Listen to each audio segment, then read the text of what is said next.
Masamune was a high school student, handsome and well-built.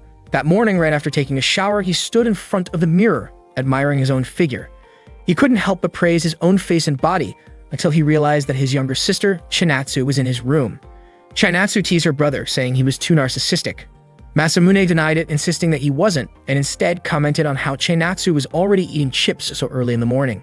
He wondered why Chinatsu kept entering his room without permission, despite his repeated warnings. Chinatsu, on the other hand, was puzzled about why Masamune seemed to ignore their sibling bond ever since they had lived apart for a while. Masamune looked at an old photo of himself and swore that he would never again become the timid, weak boy he once was. Not long after, their mother, Kinue, entered the room and told them she had already prepared breakfast. Every dish she made was packed with calories because she believed it would spark Masamune's appetite. But Masamune refused to eat. Kinue immediately looked hurt, thinking that her son must hate her, especially now that they were living under the same roof again. Chinatsu suspected the real reason was because Masamune had already lost a lot of weight compared to before. Without touching the food, Masamune decided to leave for school. Instead, he chose to drink some milk, explaining that he just couldn't eat high-calorie food in the morning. At that time, his personal motto was simple.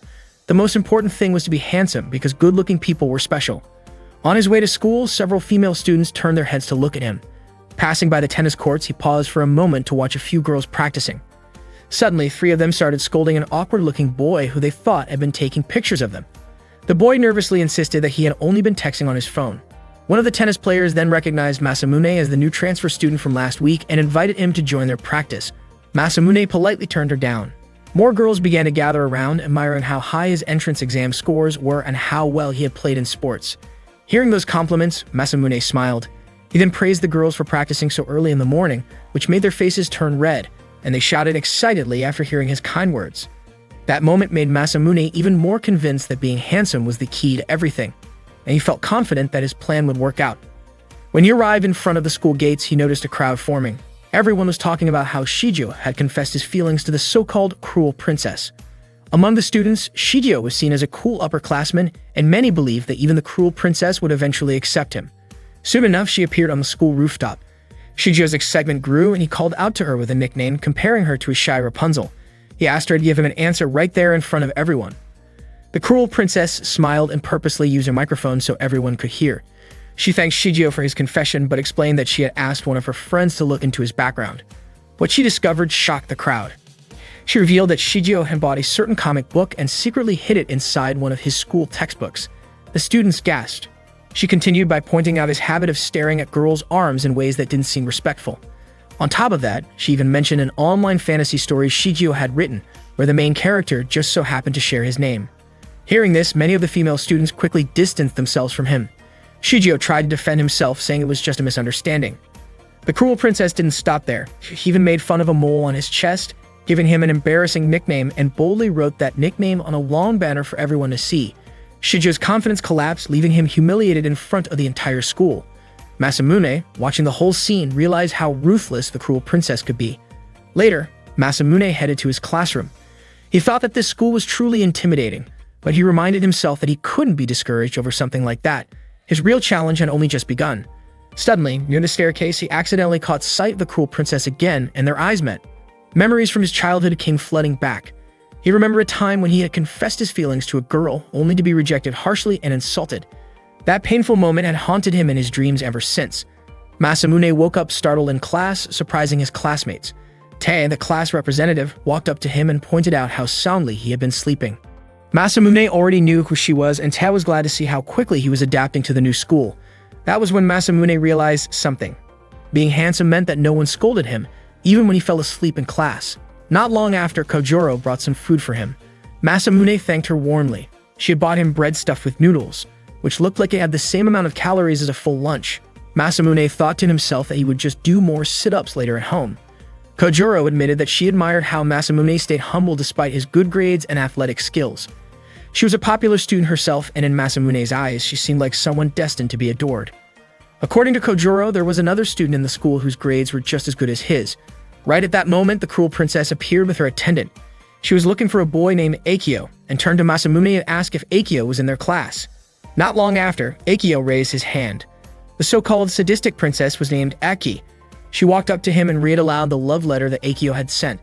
The letter said that Akio had fallen in love when he saw Aki looking elegant during gym class. Aki then concluded that Akio must have enjoyed staring at her legs when she wore shorts. Without hesitation, she mocked him by giving him the nickname Pudding Prince and tore the letter to pieces right in front of him. Akio was deeply embarrassed and Aki left the classroom right after. Masamune was puzzled by Aki's behavior. Kojuro explained that Aki was one of the top students in their year and also very beautiful, though her personality was completely different from Masamune's. The rumor going around was that Aki despised boys and anyone who dared to approach her would be given an insulting nickname and rejected instantly. That was why she earned the title of the Sadistic Princess, and her real name was Adagaki Aki. Hearing that name, Masamune was shocked. Aki was the heiress of the Adagaki group. He quickly went outside to confirm it, and sure enough, he recognized her. He never expected to meet her this soon. During the lunch break, Aki sat with a group of girls. They offered her all kinds of snacks, while Masamune observed from a distance. Just as Kojuro had mentioned, Aki was always surrounded by many attendants. She acted kindly towards Sonoka, even fixing the bow on her hair that had gone slightly crooked. According to Kojuro, many girls admired Aki because she was bold and spoke her mind openly. Out of everyone, the one truly close to Aki was Yoshino. Masamune, who had been taking notes about everything related to Aki, asked Kojuro if he knew about Aki's likes, dislikes, or habits. Kojuro admitted that he did not know much, but he had heard that Aki always ate lunch alone. And indeed, after enjoying some snacks, Aki separated from Yoshino to look for a place to eat by herself. Masamune thought Aki was like a queen, surrounded by female students but always alone at lunchtime. This made him even more interested in finding out more about her. Kojuro suggested that Masamune should probably not get involved, but Masamune reassured her not to worry. He then hurried after Aki, but unfortunately, he lost track of her. He searched the library, the classroom halls, and even up in the trees, but Aki was nowhere to be found. Then Masamune spotted Yoshino walking quickly while glancing around cautiously. This made him suspicious. Yoshino checked her surroundings again before entering the sports equipment storage room. Masamune was curious about what she was doing there and decided to follow. Inside the storage room, Eki scolded Yoshino for taking too long to buy her a pork sandwich, saying she'd been kept waiting.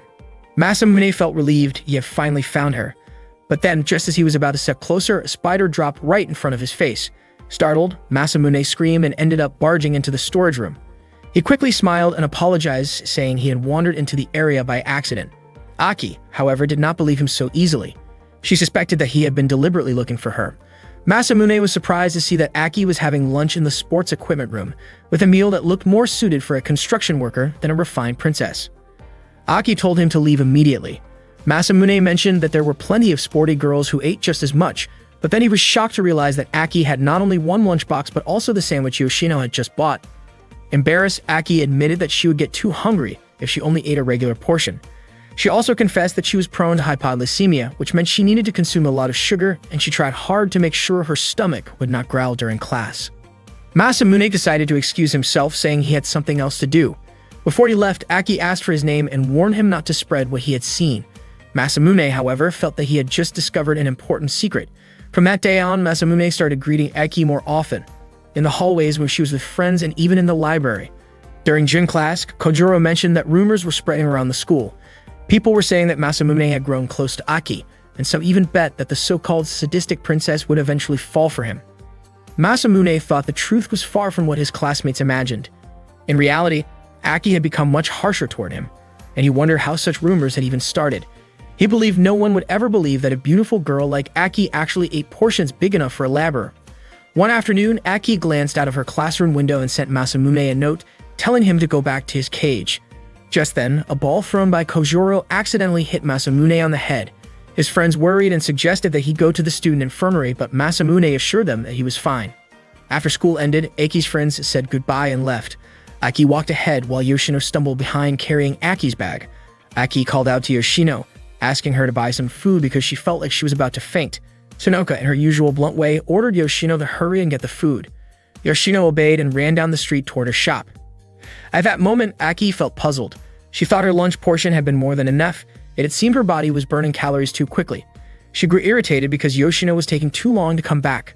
Suddenly, Akio showed up and asked whether Aki was going on a date with Masamune.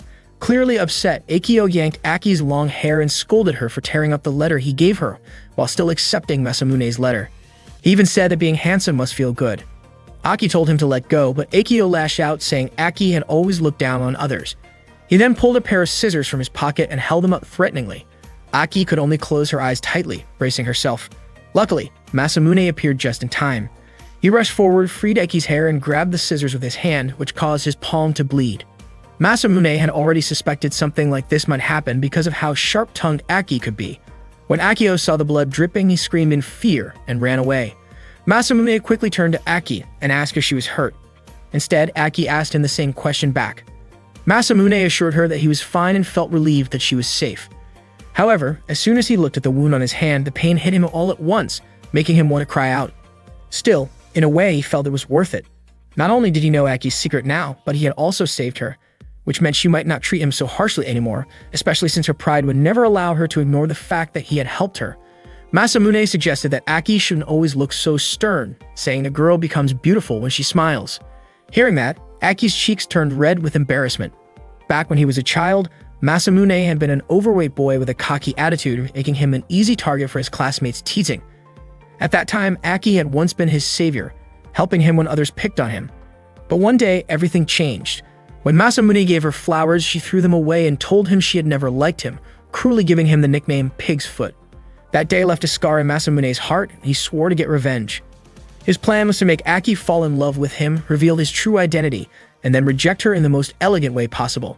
Masamune proudly called this his dead or love strategy. He even laughed so loudly about it that his mother and little sister overheard. The next morning, Masamune headed to school as usual. Tae greeted him and noticed his hand wrapped in bandages. When she asked what happened, Masamune said it was just an injury from his own carelessness. Tae looked doubtful but didn't press further. Soon after, Masamune ran into Akio, who looked embarrassed and apologized for what happened the day before. Masamune told him not to take it too seriously. Tae, curious about the situation, asked what was really going on, but Masamune simply called it a secret, which made the girls around him squeal with excitement. Later, Kojuro met him at the lockers. When Masamune opened his locker, a letter slipped out. Kojuro teased him, saying it was probably a love letter. But when Masamune unfolded it, the words written inside were just Pig's Foot. A wave of unease hit him. Masamune started to wonder if Aki had already figured out who he really was.